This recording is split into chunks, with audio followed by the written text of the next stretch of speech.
Enjoy sila. Simula pa lang ng ating celebration dito sa Milano. But we wanna say... Okay na ba? Picture ka ha?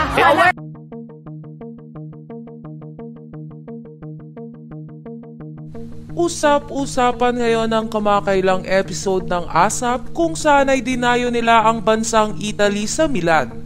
Ito nga ay matapos hawiin ng isang audience si Asia songbird Regine Velasquez. Habang nagsasalita kasi si Piolo Pascual katabi si Regine Velasquez ay merong isang audience nagpupumilit magpa-picture kay Piolo Pascual.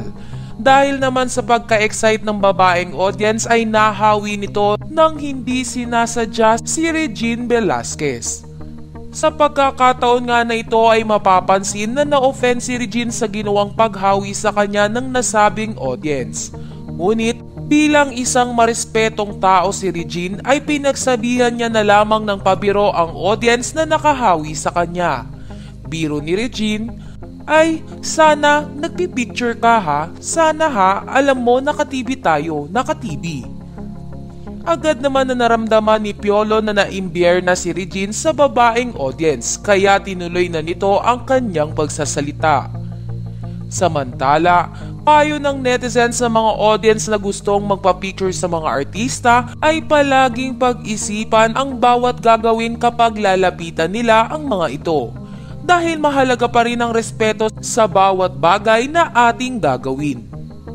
Gayunpaman ay hindi rin masisi ng iba ang babaeng audience dahil nadala lamang ito ng kanyang excitement. Lalo na at bigating artista ang kanyang nasa harapan. Sa kabilang banda ay wala pang reaksyon si Regine Velasquez sa ginawang paghawi sa kanya ng babaeng audience.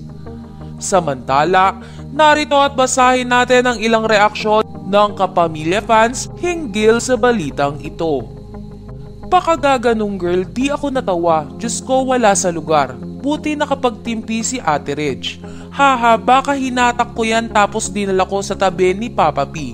Tapos wag nang ituloy ang ASAP. Magpicturan na lang sila. Feeling ko in the presence of Papa P, magagawa ko siya kahit sinong artista. Hahaha, char. Grabing kapugian. Sobrang nakakagigil. Di man lang intayin matapos muna magsalita ang host.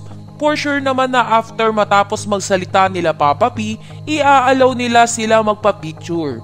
Diyos ko ate girl, sobrang desperate. And walang manners ha, squammy di nakakatawa. Kung ako dyan, siya na pinag-host ko.